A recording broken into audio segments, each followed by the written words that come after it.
I was 27 years old, I left a very demanding job in management consulting for a job that was even more demanding, teaching. I went to teach 7th graders math in the New York City public schools. And like any teacher, I made quizzes and tests, I gave out homework assignments. When the work came back, I calculated grades. What struck me was that IQ was not the only difference between my best and my worst students. Some of my strongest performers did not have stratospheric IQ scores. Some of my smartest kids weren't doing so well. And that got me thinking. The kinds of things you need to learn in 7th grade math, sure, they're hard. Ratios, decimals, the area of a parallelogram. But these concepts are not impossible. And I was firmly convinced that every one of my students could learn the material if they worked hard and long enough.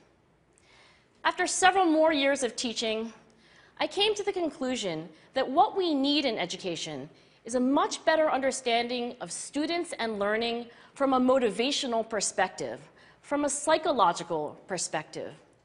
In education, the one thing we know how to measure best is IQ.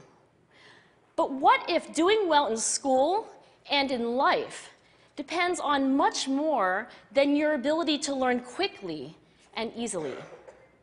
So I left the classroom and I went to graduate school to become a psychologist. I started studying kids and adults in all kinds of super challenging settings. And in every study, my question was, who is successful here and why? My research team and I went to West Point Military Academy.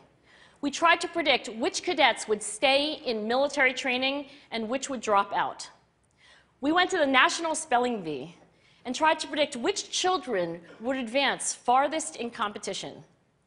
We studied rookie teachers working in really tough neighborhoods, asking which teachers are still going to be here in teaching by the end of the school year.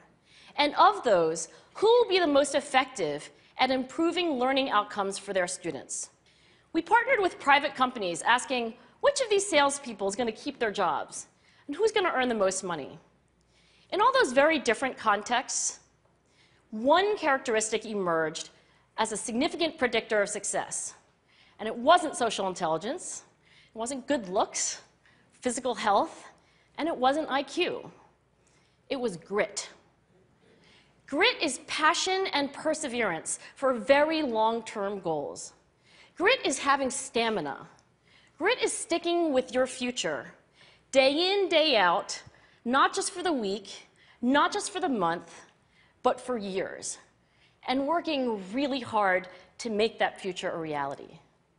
Grit is living life like it's a marathon, not a sprint. A few years ago, I started studying grit in the Chicago public schools. I asked thousands of high school juniors to take grit questionnaires, and then waited around more than a year to see who would graduate. Turns out that grittier kids were significantly more likely to graduate, even when I matched them on every characteristic I could measure, things like family income, standardized achievement test scores, even how safe kids felt when they were at school. So it's not just at West Point or the National Spelling Bee that grit matters, it's also in school, especially for kids at risk for dropping out. To me, the most shocking thing about grit is how little we know, how little science knows about building it. Every day, parents and teachers ask me, how do I build grit in kids? What do I do to teach kids a solid work ethic? How do I keep them motivated for the long run? The honest answer is, I don't know. What I do know is that talent doesn't make you gritty.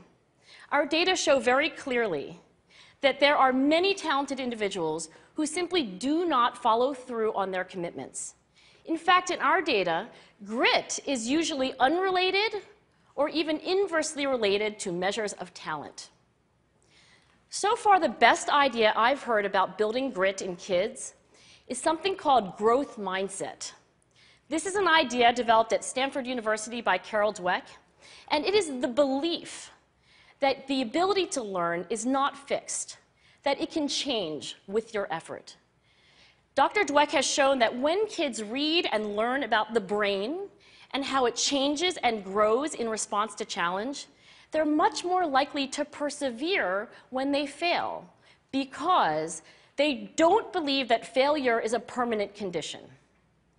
So growth mindset is a great idea for building grit, but we need more. And that's where I'm going to end my remarks, because that's where we are. That's the work that stands before us. We need to take our best ideas, our strongest intuitions, and we need to test them. We need to measure whether we've been successful, and we have to be willing to fail, to be wrong, to start over again with lessons learned. In other words, we need to be gritty about getting our kids grittier. Thank you.